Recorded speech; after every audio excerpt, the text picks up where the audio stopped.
Welcome to the deep dive, ready to be the life of the party. Today, we're diving into something that'll make you the AI whisperer in the room. How to really tell if a machine learning algorithm is, actually any good. Sounds intriguing. Right, because AI is so hot right now, but it's easy to get lost in all the hype. So today, we're all about giving you the tools to see through the jargon and really understand those performance metrics.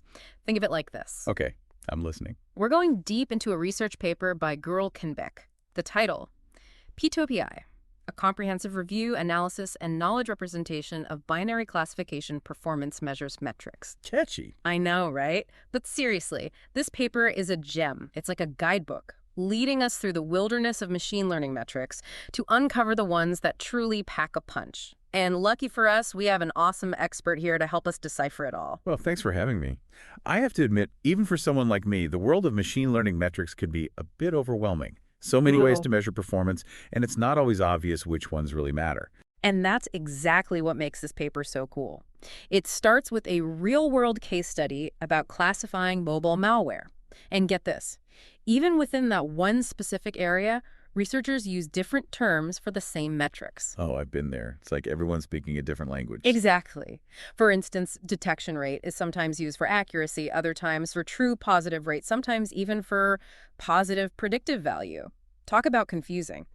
So before we even get into the nuts and bolts of specific metrics, can you help us understand why this whole field feels like a jumbled box of puzzle pieces? Well, I think it's because machine learning pulls from so many different disciplines. Statistics, medicine, computer science, the list goes on. Each field has its own lingo, its own traditions. Mix them all together and things can get a bit messy. It's like trying to bake a cake using a recipe written in 5 different languages. You might end up with something delicious, but getting there could be interesting. Exactly.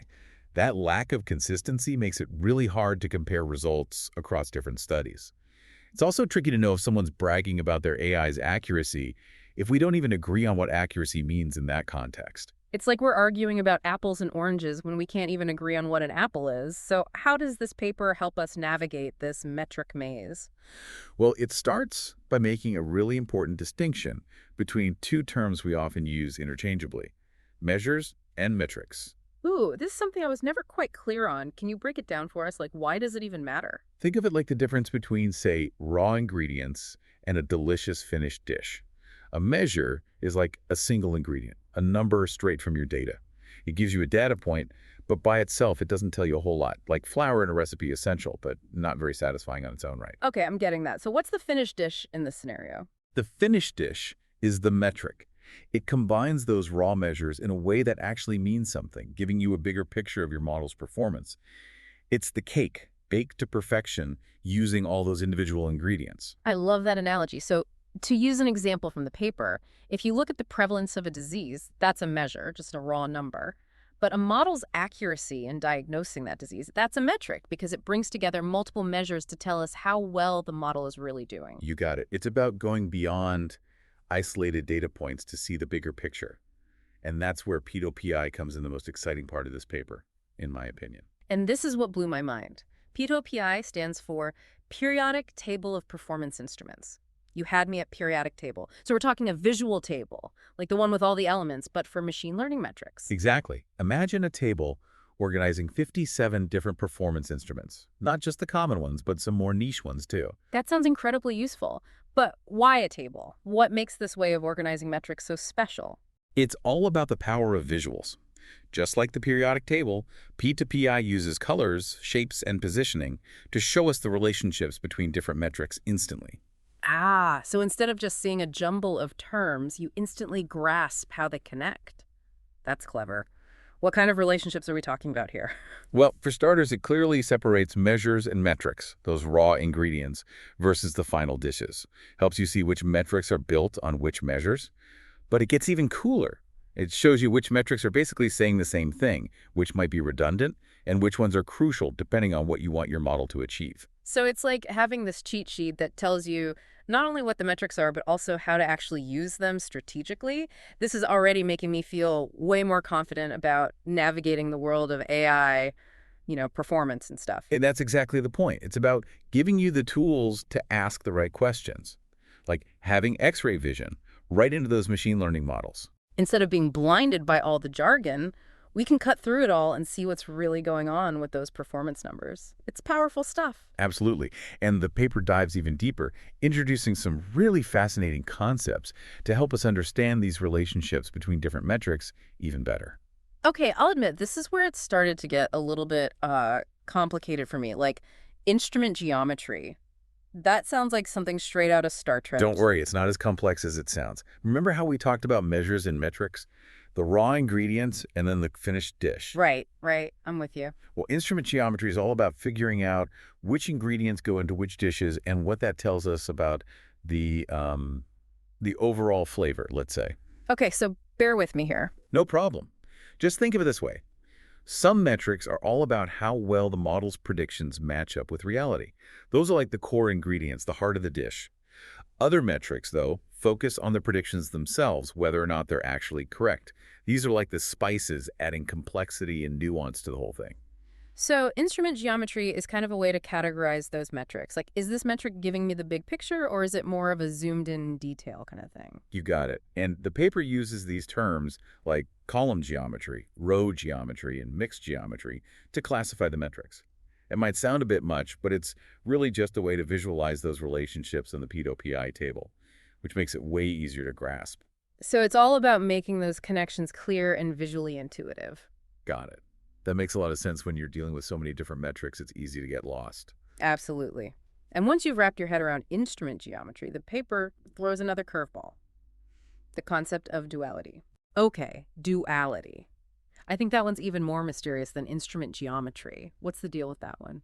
Think about it like two sides of the same coin. Yeah. Different but fundamentally linked.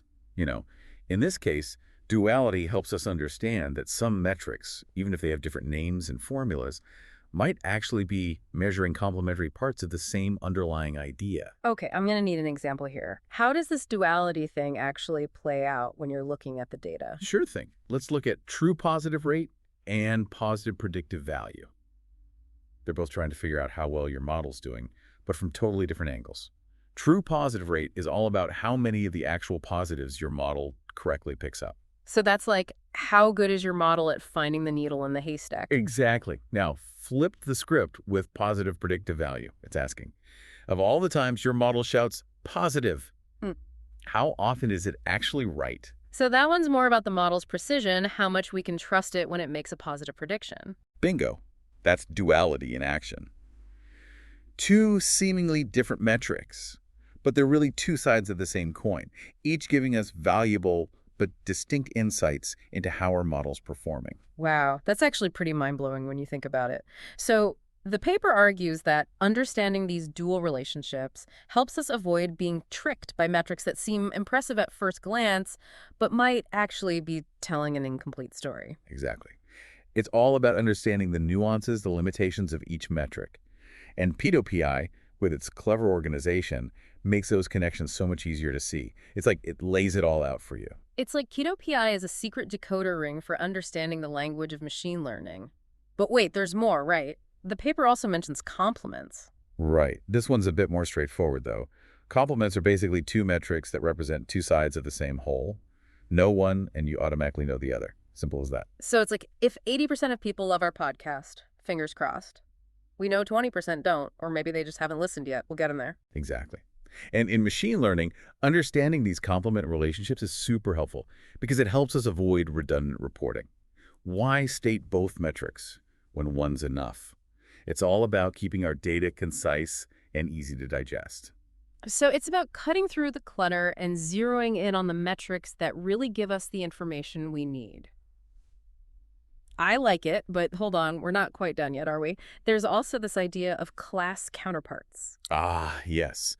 Class counterparts are super relevant when we're dealing with classification tasks, where the model's job is to sort things into different buckets, categories.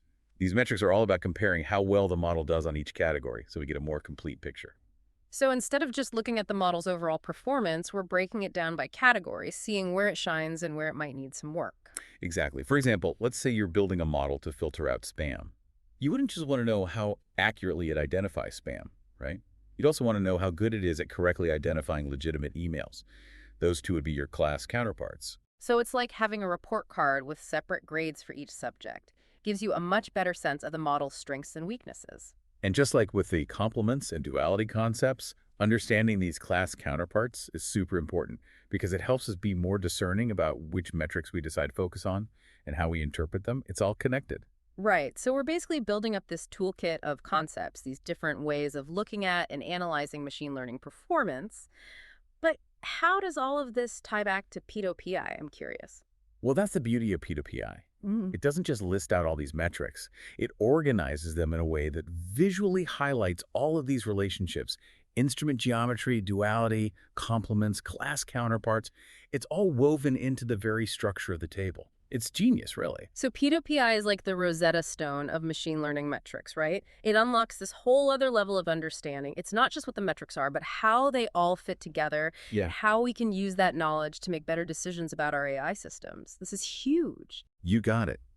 And that brings us to one of the most powerful things about PTOPI, its ability to reveal these levels of dependencies between different metrics. It's pretty amazing. Okay, levels of dependencies. Sensing a theme here, PToPI is all about those hidden connections. Tell me more about these levels.